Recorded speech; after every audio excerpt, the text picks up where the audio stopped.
மக்கள் எல்லாரும் ஃபாலோ பண்ணுறோமா, இல்லை யாருக்காச்சும் நம்ம ஒரு ப்ராமிஸ் கொடுக்குறோம், நான் இருக்கேன் உனக்கு அப்படின்னு சொல்லி கடைசி வரைக்கும் நம்ம இருப்போமா அவங்க கூட? இல்லை. ஆனால் இவங்க கடைசி வரைக்கும் மரண பரியந்தம் வரைக்கும் மரியாளும் யோவானும் கர்த்தரோடு கூட இருக்காங்க. இந்த மரியல், யோவான் யாரு? யோவான் ஒரு சாதாரண மீனவ குடும்பத்தை சார்ந்த ஒரு மகன். அவங்களோட பெற்றோர் சலோமே என்றவங்களுக்கும் செபதே என்றவங்களுக்கும் அவர் பிறக்கிறாரு. அப்போ அவர் இயேசு கிறிஸ்து அவரை ஊழியத்துக்கு அழைக்கும் போது அவர் என்ன செய்றாரு? ஊழியத்துக்கு போறாரு. ஏசப்பா கூட 12 அப்போஸ்தலர்கள் இருந்தாங்க, 12 சீஷர் இருந்தாங்க. அதுல அவருக்கு பிடிச்சவங்க அன்பானவங்க 3 பேர், யோவான், யாக்கோபு, பேதுரு. அதிலும் இந்த யோவான்றவர் கர்த்தருக்கு ரொம்ப அன்பான சீஷன்னு அநேக இடத்துல நம்ம பார்க்குறோம். எப்பவுமே அவர் பேசும்போது ஏசப்பாவோட நெஞ்சில் சாஞ்சிட்டு தான் அவர் பேசுவார். அவ்வளோ அன்பு அவருக்கு அவர் மேலே. அவர் என்ன நினைக்கிறாரோ அந்த சித்தத்தை புரிஞ்சுக்கிட்டு அப்படியே நிறைவேற்ற ஒரு சீஷனுமானவர் இந்த யோவான். அவர் ஏன் மரியால யோவான் கிட்ட கர்த்தர் ஒப்பு கொடுத்தாருன்னா, 12 பேர் கூடவே இருந்தாங்க, நான் உன்னை விட்டு போகவே மாட்டேன்னு சொன்னாங்க. ஆனால் இயேசு கிறிஸ்துக்கு இந்த மாதிரி ஒரு அடிக்கப்பட்ட நிலைமையில வருது, சிலுவையில் இந்த மாதிரி அடிக்க போகிறாங்க அப்படின்னு தெரிஞ்சதும் அவங்க என்ன பண்ணாங்க? பின்னாடி ஓடி போயிட்டாங்க, திரும்பி கூட பார்க்காம ஓடி போயிட்டாங்க. ஆனால் கடைசியில் கர்த்தரோடு நின்னது யோவான் மட்டும்தான்.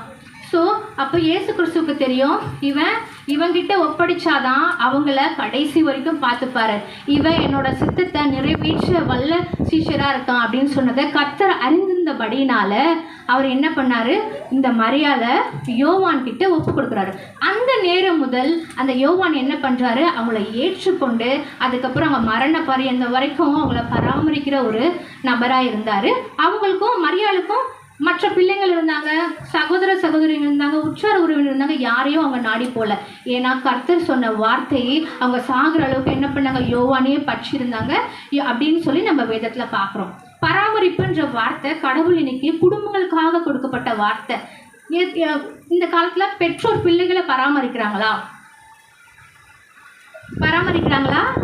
நான் குவெஸ்டின் கேட்குறேன். பிள்ளைகள் பெற்றோரை பராமரிக்கிறாங்களா? நாம நம்மளோட உற்றார் உறவினர், மாமியார், மாமனார், நாத்தனார் இவங்களெல்லாம் நம்ம அனுசரிக்கிறோமா? அவங்கள பராமரிக்கணும்னு நினைக்கிறோமா? 1 நாள் 2 நாள் இல்லை, விருந்தும் மறந்தும் 3 நாள்னு சொல்லுவாங்க. அந்த மாதிரி 3 நாளைக்கு வேணால் நம்ம இருப்போம். அதுக்கப்புறம் இதை பண்ணுறான் அதை பண்ணுறான், என்ன பண்ணாலும் போகிறதான் சொல்லுவாங்க. நான் பண்ணலை, போ, நீங்கள் 1 வாரம் அங்கே தங்குறீங்களா, சின்ன பையன் வீட்டுக்கு போயிட்டு வாங்க, 1 வாரம் நீங்கள் பெரிய பையன் வீட்டுக்கு போவாங்க. அப்படி நம்ம பங்கு போட்டுக்கலாமான்னு பார்ப்போம், இங்கே எனக்கு கொஞ்சம் உனக்கு கொஞ்சம்னு சொல்லிட்டு. ஸோ அந்த பராமரிப்புன்ற வார்த்தை கடவுள் நான் குடும்பங்களுக்காக சொன்ன வார்த்தை, குடும்பத்தை கட்டுக்கிறதுக்காக சொன்ன வார்த்தை. இன்றைய சூழ்நிலையில் காலம் ரொம்ப ரொம்ப மோசமாக போயிட்டுருக்குது. நான் ஒரு பள்ளிக்கூடத்தில் வேலை செய்கிறேன்.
தலைகளை தாழ்த்தி கத்தரணும். மத்திய 27ஆம் அதிகாரம் 43 46 வரை சகோதரி கிளாரா அவர்கள் வாசிப்பார். மத்திய 27ஆம் அதிகாரம் 43 46 வசனம் வரை வாசிக்க.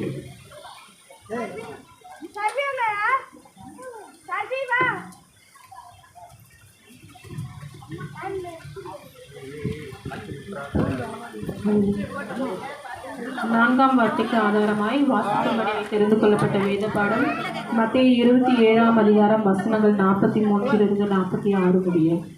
தன்னை தேவனுடைய குமாரன் என்று சொல்லி தேவன் மேல் நம்பிக்கையாயிருந்தானே, அவர் இவன் மேல் பிரியமாயிருந்தால் இப்பொழுது இவனை ரட்சிக்கட்டும் என்றார்கள். அவரோடு கூட சிலுவையில் அறையப்பட்ட கல்லரும் அந்தபடியே அவரை நிந்தித்தார்கள். 6ஆம் மணி நேரம் முதல் 9ஆம் மணி நேரம் வரைக்கும் பூமி எங்கும் அந்தகாரம் உண்டாயிற்று. 9ஆம் மணி நேரத்திலே இயேசு ஏலி ஏலி லாமா சபக்தானி என்று மிகுந்த சத்தமிட்டு கூப்பிட்டார். அதற்கு என் தேவனே என்னை ஏன் கைவிட்டீர் என்று அர்த்தமாம். வாசிக்கும்படியாக தெரிந்து கொள்ளப்பட்ட வேத பாடம் வாசித்தாயிற்று. கர்த்தர் தாமே இப்பகுதியை ஆசீர்வதிப்பாராக. ஆமென். அதுக்கு சாலமன் ஜெயக்குமார் அவர்கள் இந்த 4வது வார்த்தை கொண்டு வர, ஏன் என்னை கைவிட்டு. இன்றைக்கு அநேக கைவிட்ட நிலையில் காணப்படுகிறார்கள். நாம் 3ஆம் வார்த்தையில் பார்த்தோம். இன்றைக்கு பிள்ளைகள் கைவிடுகிறார்கள், பெற்றோர் கைவிடுகிறார்கள். ஆனால் ஆண்டவரே கேட்குறேன், ஏன் ஆண்டவரே என்னை கைவிட்டு அப்படின்னு அப்படிப்பட்டதான ஒரு நிலை நமக்கு விளக்க வருகிறார் சகோதரர் சாலமானவர்.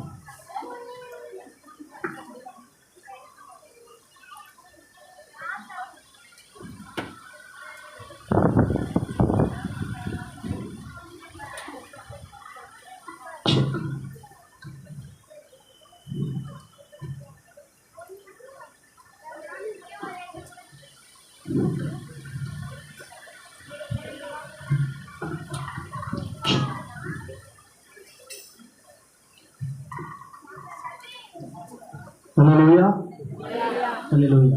கர்த்தர் நல்லவர், அவர் கிருபை என்றும் உள்ளது. தேவனுடைய சமூகத்தில் வந்திருக்கிறோம். எத்தனை பேர் சந்தோஷமா இருக்கீங்க? தேவனுடைய சமூகத்துக்கு எந்த நேரம் வந்தாலும், அது வெயில் அடித்தாலும் சரி, உஷ்ணகாலம் இருந்தாலும் சரி, மழை அடித்தாலும் புயல் அடித்தாலும், தேவனுடைய சமூகம் தான். இன்றைக்கு தேவனுடைய சமூகத்தில் வந்திருக்கிறோம். இன்னும் கொஞ்ச நேரம் கண்களை மூடி தேவனை நோக்கி பார்ப்போம். கர்த்தர் நம்மோடு கூட இடைப்படணும். 3 வார்த்தைகள் கர்த்தர் நம்மோடு பேசினார். எத்தனை பேர் விசுவாசிக்கிறீங்க? 3 தேவ பிள்ளைகளோடு கூட கர்த்தருடைய வார்த்தை நமக்கு நேராய் வந்தது உண்டு. எத்தனை பேர் விசுவாசிக்கிறீங்க? ஒரு விசை கண்களை மூடி தேவனை நோக்கி பார்ப்போம். எங்களை ஒருமையை நேசிக்கிற எங்கள் அன்பின் தகப்பனை எங்கள் ஒவ்வொருவரும் இந்த சமூகத்தில் ஒப்புக் கொடுக்கிறோம். ஆண்டவரே, இந்த மிகுதியான ஆண்டவரே, வெள்ளிக்கிழமை ஆராதனையும் இந்த சமூகத்தில் ஒப்புக் கொடுக்கிறோம்.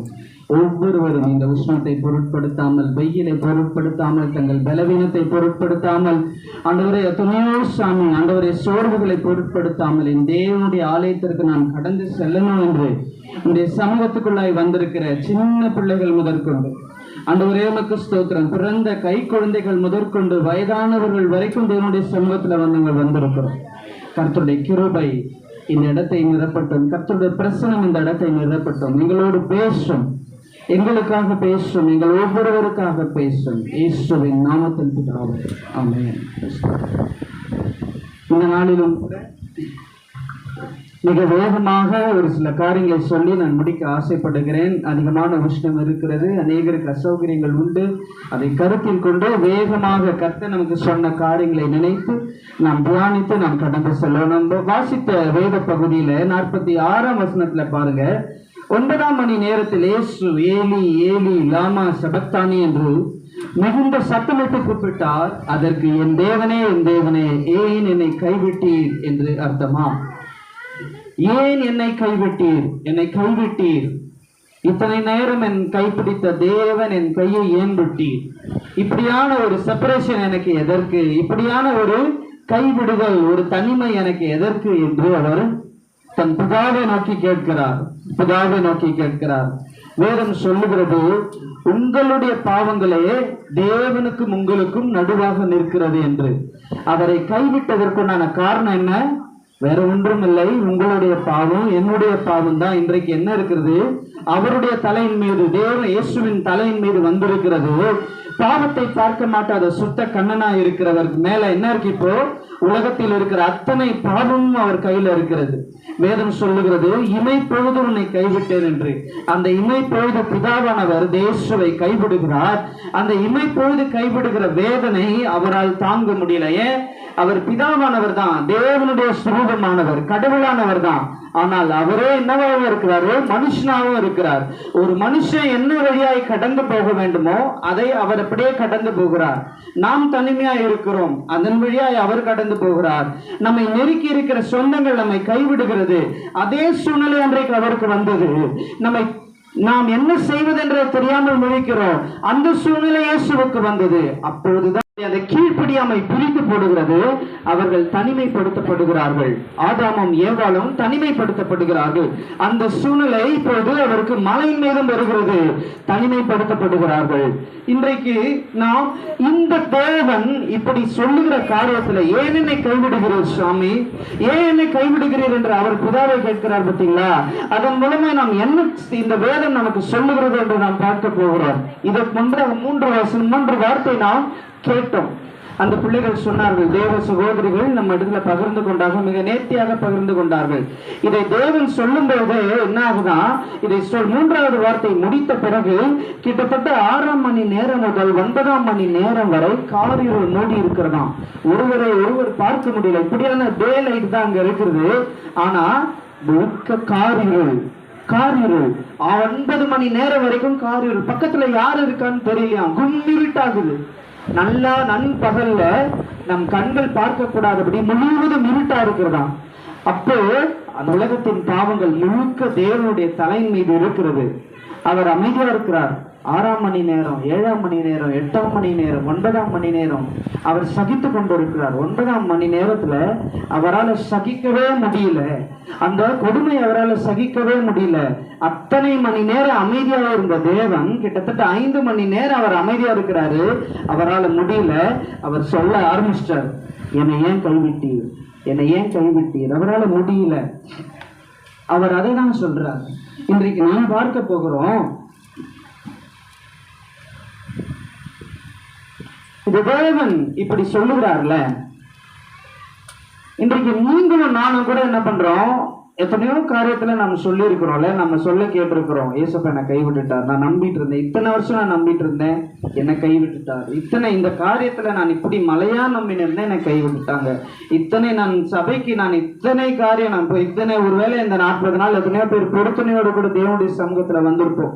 எத்தனையோ பேர் பொருத்தனைகளை செலுத்தி வந்திருப்போம். வெள்ளிக்கிழமை யாராவது எத்தனையோ பேர் தவறாமல் வந்தீர்கள். சபையில என்ன பண்ணாங்க, எத்தனையோ பேர் தங்களோட உதாரணமான காணிக்கையினால நான் இதை கொடுக்குறேன் அதை கொடுக்குறேன்னு சொன்னாங்க. நேற்றைக்கு போதகர் சொன்னார், பெரிய விழாவுக்குள்ள ரெஃப்ரெஷ்மெண்ட் கொடுக்கறதுக்கு அத்தனை பேர் வந்திருக்காங்க. அப்போ ஒன் பாயிண்ட் ஆஃப் டைம்ல என்ன ஆச்சு, நீங்க யாரும் கொடுக்காதீங்க, இங்க நிரம்பி வழிதுன்ற அளவுக்கு என்ன பண்றாங்க நம்முடைய சபை மக்கள், நான் கொடுக்கிறேன்ட்டு கொடுத்தாங்க. விருப்பமாய் வாஞ்சையாய் உள்ளவர்களை கூட தடுத்து நிறுத்த வேண்டியதாயிற்று. அப்படி கொடுத்தார்கள். அப்படி எத்தனையோ பொருத்தனைகளை செய்து இந்த 40 நாட்கள் தேவனுடைய சமூகத்துல நாம் சபையாய் ஒன்று கூடி நாம் எத்தனையோ பொருத்தனைகளை செய்து நாம் ஜெபித்து கொண்டிருந்திருக்கிறோம். இன்றைக்கு ஒருவேளை இந்த 40 நாள் முடிகிற நாட்களில இன்றைக்கு நீங்களும் நானும் வந்திருக்கிறோம். தேவனுடைய சமூகத்துல எத்தனை பேர் ஒருவேளை நாம் கேள்விகளோடு வந்திருப்போம். தேவன் அன்றைக்கு கேட்டார்ல, ஏன் என்னை கைவிட்டு தேவன் கேட்டார்ல. இன்றைக்கு எத்தனை பேர் கேள்விகளோடு வந்திருக்கிறோம், ஏன் எனக்கு இந்த காரியம், ஏன் எனக்கு. எத்தனை பேர் கேள்விகளோடு வந்திருக்கிறீங்க தேவனுடைய சமூகத்துல, இந்த காரியம் ஏன் எனக்கு, இந்த காரியம் ஏன் எனக்கு. தேவனிடத்துல கேள்வி கேட்கலாமா? நீங்களும் நானும் வேதம் சொல்லுகிறதுல அவரை விசுவாசிக்கிறவர்களுக்கு சகலமும் நன்மைக்கு ஏதுவாய் நடக்கிறதுன்னு தானே சொல்லியிருக்கு. அப்புறம் எப்படி நீங்களும் நானும் கேள்வி கேட்க முடியும்?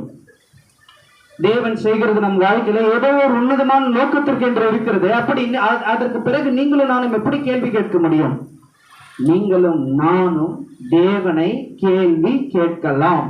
அதுதான் வேதம் சொல்லுகிறது. ஏன்? நம்ம ஆராதிக்கிற தேவன் அவருடைய பிதாவை கேள்வி கேட்டார். சோ நாமும் அதிகாரம் உண்டு, தேவனிடத்துல கேள்வி கேட்கலாம். இது எதற்கு எனக்கு என்று நாம் தைரியமாய் கேள்வி கேட்கலாம். அதுதான் சொல்றாரு. இன்றைக்கு ஒருவேளை நம்ம சங்கீதத்துல 55:22 பார்க்கிறோம். அந்த தமிழ்ல என்ன வேதம் சொல்லுகிறதுனா, கர்த்தர் மேல் உன் பாரத்தை வைத்து விடு. தமிழ்ல சொல்லுது, எப்படி இதை எடுத்து இங்க வச்சிரு அப்படின்னா வேதம் சொல்லுது. ஆனா ஆங்கிலத்துல பார்க்கும்போது என்ன சொல்லுதுன்னா cast your burden, cast your burden அப்படின்னா தமிழ்ல சரியான பொருத்தம் என்ன அப்படின்னா, நம்மளத்துல இந்த இது தட்டுவாங்க பார்த்தீங்களா, சாணம் தட்டுவாங்க பார்த்தீங்களா, மாட்டு சாணம் தட்டி வரட்டி செய்யும் போது என்ன பண்ணுவாங்க, ஒரு உருண்டையா எடுத்து என்ன பண்ணுவாங்க, செவுத்துல வைக்க மாட்டாங்க, என்ன பண்ணுவாங்க, செவுத்துல அடிப்பாங்க. அதோட மீனிங் தான் காஸ்டிங். ஸோ பைபிள்ல தமிழ்ல ஒரு வேதாகம்னு தமிழாக்க என்ன சொல்லுது, உங்கள் பாரங்களை கர்த்தத்துல வைத்து விடுங்கன்னு சொல்லுது. இங்கிலீஷ்ல என்ன சொல்லுதுன்னா, அதை எப்படி எரிஞ்சிடுறாங்களோ அதை போல கர்த்தரிடத்துல உங்கள் பாரங்களை எரிந்து விடுங்கள் அப்படின்னு வேதம் சொல்லுகிறது. ஸோ இன்றைக்கு ஒருவேளை கேள்விகளோடு வந்திருக்கிறோமா, தேவன் கேட்டதை போல ஏன் என்ன கைவிட்டி, ஏன் என்ன கைவிட்டு தேசு சுவாமி கேட்டதை போல இங்க இருக்கிற நீங்களும் நானும் கேள்விகளோடு வந்திருக்கிறோமா? நான் சொல்லுகிறேன், வேதம் சொல்லுகிறது, வேதத்தின்படியாய் சொல்லுகிறேன், உங்களுடைய பாரங்களை தேவனிடத்துல தூக்கி எறிந்து விடுங்கள், வைக்காதீங்க, தூக்கி எறிந்து விடுங்கள் அப்படிதான் அவர் சொல்றார். அவருடைய சமூகத்துல அப்படி நாம் தூக்கி எறியும் போது நாம் தைரியமா இருக்கிறோம். இத்தனை வருஷமா இந்த குறைவு எனக்கு இருக்கு, இத்தனை வருஷமா இந்த தேவை எனக்கு இருக்கு, இதற்கு எப்போது எனக்கு ஒரு விடுதலை கிடைக்கும் கேள்விகளோடு வந்திருக்கிறீர்களா?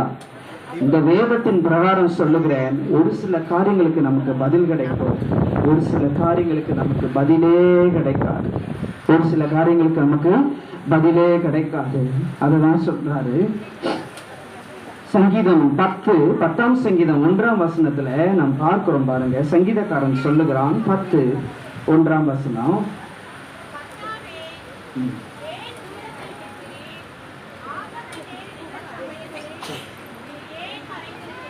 ஆமென். சங்கீதக்காரன் சொல்லுகிறான், கர்த்தாவே ஏன் தூரத்துல நிற்கிறீர், எனக்கு ஆபத்து நேரிடுகிற நேரத்துல நான் உம்மை தேடுகிறேன், நீர் மறைந்திருக்கிறீர், நீர் மறைந்திருக்கிறீர். அதுதான் சொல்றான். நம் கேள்விகளை கேட்கிறோம் தேவனிடத்துல, தேவன் பதில் தருகிறாரா? இல்லையே, தெரியாது.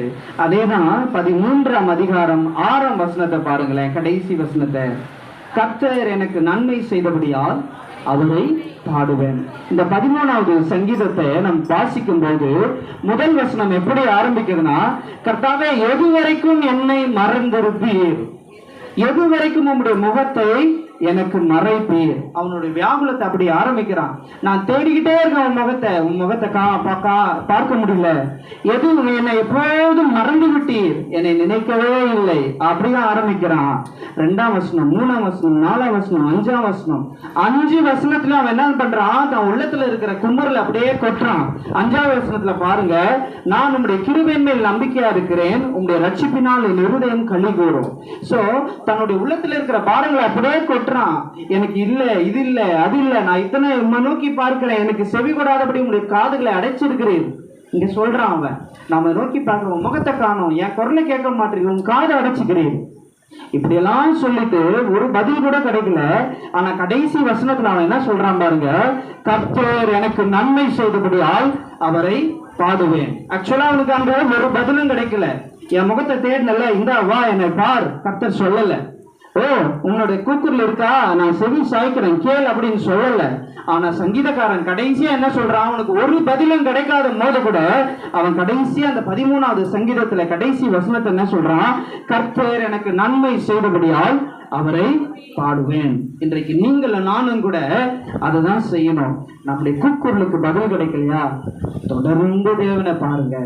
நம்முடைய கேள்விகளுக்கு பதில் கிடைக்கலையா, தொடர்ந்து பாருங்க. தாவீது அதான் பண்ணால, கடைசியா எப்படி முடிச்சான், நான் உன்னை பார்க்கிறேன், உன்னை பார்க்க முடியல, இதோட உடைய சமூகத்துக்கு வர மாட்டேன்னு சொல்லல, அவனுடைய செவி அடைச்சிக்கு நிற்பா, என் குரலுக்கு நீ செவி கொடுக்கவே இல்லை, அப்படி சொல்லிட்டு கடைசியா என்ன சொல்லி முடிக்கிறான், கர்த்தர் எனக்கு நன்மை செய்தபடியால் அவரை பாடுவேன். அவர் நன்மையே கிடைக்கல அப்போ, ஆனா அவன் என்ன சொல்றான், எனக்கு நன்மை செய்தபடியினால் நான் உம்மை பாடுவேன் என்று அவன் சொல்லுகிறான். அன்றைக்கு நீங்கள நான் அதுதான் சொன்னோம், கேள்விகளுக்கு பதில் கிடைக்கலையா, கிடைக்காது. ஆனா தொடர்ந்து என்ன சொல்லணும், தேவனை மகிமைப்படுத்த ஆரம்பிக்கணும். 3வதாக கர்த்தருடைய அமைதி. கர்த்தர் எங்க கேள்வி கேட்கிறார், ஏன் என்னை கைவிட்டீர், ஏன் என்னை கைவிட்டீர், அவருக்கு பதில் கிடைக்கல. அங்க என்ன இருக்கு, ஒரு அமைதி தான் கிடைக்கும். திருப்பி பரலோகத்துல இருந்து ஒரு வார்த்தை வந்திருக்கலாம், ஒரு பேச்சு வந்திருக்கலாம், ஒண்ணுமே இல்லை. சோ நாம் கேள்விகள் கேட்கிறோம், பதில் இல்லை, ஒரு அமைதியான சூழ்நிலை இருக்கிறது. இந்த அமைதி தேவன் அந்த இடத்துல இல்லை என்பது இல்லை. நம்முடைய சூழ்நிலைகளிலே அமைதியா இருக்குதுன்னா நாம் என்ன நினைச்சுக்கிறோம்? கர்த்தர் அங்க இல்ல, என் கூட இல்ல, என்னுடைய கூக்குரல பார்க்கல, என்னுடைய கண்ணீரை பார்க்கல அப்படின்னு நினைச்சுக்கிறோம். அது உண்மை அல்ல. கர்த்தருடைய அமைதி, அவர் அங்க அவர் இல்லாமல் இல்லை, அங்க இருக்கிறார், அந்த இடத்துல இருக்கிறார், உங்களோடு கூட இருக்கிறார், என்னோடு கூட இருக்கிறார். நாம் கடந்து செல்லுகிற சூழ்நிலைகள் வழியாய் கடந்து செல்லுகிறார். ஆனாலும் அவர் அமைதியா இருக்கிறார். அவர் அமைதியா இருப்பதுனால என் கூட கர்த்தர் இல்ல. எத்தனை பேர் சொல்லியிருக்கீங்க? நான் இந்த வழியா இருக்கிறேன், எத்தனையோ நாள் கூப்பிட்டு இருக்கேன், கர்த்தர் என்னை கேட்கல. எத்தனை பேர் சொல்றீங்க? ஆனா கர்த்தருடைய அமைதி, கர்த்தர் அங்க இல்லாமல் இல்லை. கர்த்தர் சொல்லுகிறார், உன் நினைவுகள் என் நினைவுகள் அல்ல. நாம நினைக்கிறோம் இந்த வழியா நான்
வெள்ளிய காட்சியை உண்டாக்குகிறார்.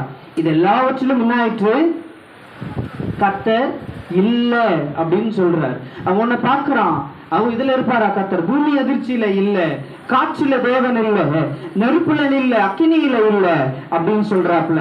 ஆனா 18ஆம் வசனத்துல பாருங்க, அப்பொழுது அவனை பார்த்து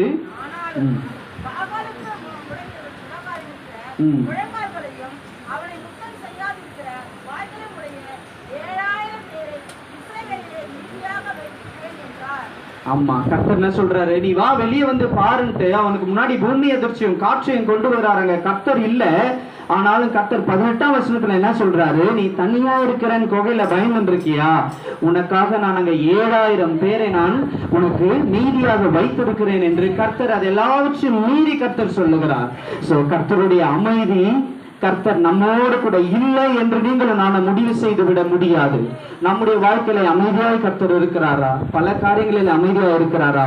நான் சொல்லுகிறேன், கர்த்தருடைய வார்த்தை சொல்லுகிறது, நான் உன்னை விட்டு விலகுவதும் இல்லை, கைவிடுவதும் இல்லை என்று சொன்ன கர்த்தர் அமைதியா இருந்தாலும் நம்மோடு கூட தான் இருக்கிறார். நம்மோடு கூட பேசலனாலும் நம்மோடு கூட தான் இருக்கிறார். மிக வேகமாக கடைசி காரியத்தை மாத்திரம் நான் சொல்ல விரும்புகிறேன். அவர் நம்முடைய